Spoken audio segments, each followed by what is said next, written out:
To find homeowners that put a sign like this. That lady I was telling you about that has the paper bark birch, paper birch, not paper bark, paper birch. Awesome. She has a bronze sign in front of her house. This is Bill and Helen Mills. Brian may know, but Bill Mills is a photographer for the school board for 40 some years. Yeah, he lives here.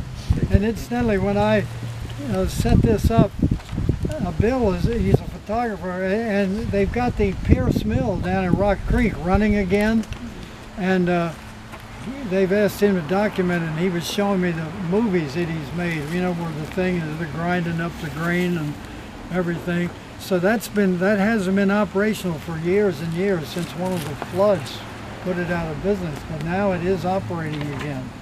All right, this is shagbark hickory, a beautiful hickory, has its biggest nuts I've ever seen on a hickory. Yeah. Hard to find. I thought I had a nut in my pocket. I found one. Here's one. Here's one. Is this the seed? Jenny's got one. You see that they're much bigger than pig nut, some of the other common hickories. And it has a shaggy bark. Now the shellbark hickory, it tends to have a shaggy bark like this too. And we have a new shellbark hickory champion along the Potomac River, about a mile up above Great Falls. And this is another one that Ty Holden told me about. I do a tour for Meadowside Nature Center every year, and they like trees. They don't like visiting trees in people's yards. They like to hike to them. So this is perfect. That shellbark hickory that's along the river trail up above Great Falls. But shellbark is supposed to have the sweetest hickory nuts, but these are supposed to be good too.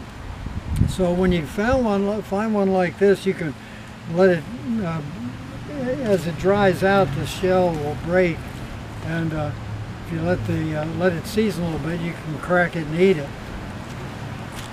Now. So where are we? We're on Primrose Lane? This is a Primrose, well, you want to say Primrose Lane, it's actually Primrose Street. But life's a holiday here too. Can I tell you a little bit of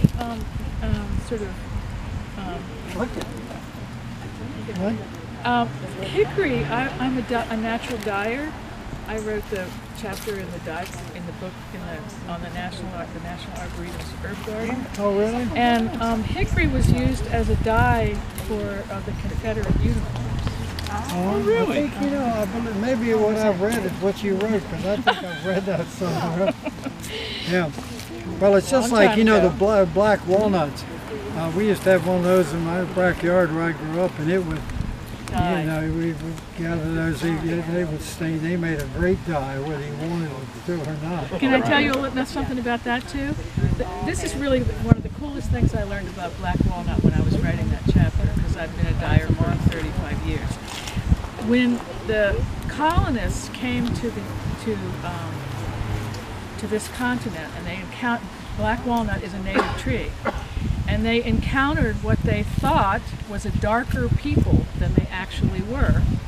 The Native Americans used the oil from the black walnut to coat their skins from the hulls and keep the insects off.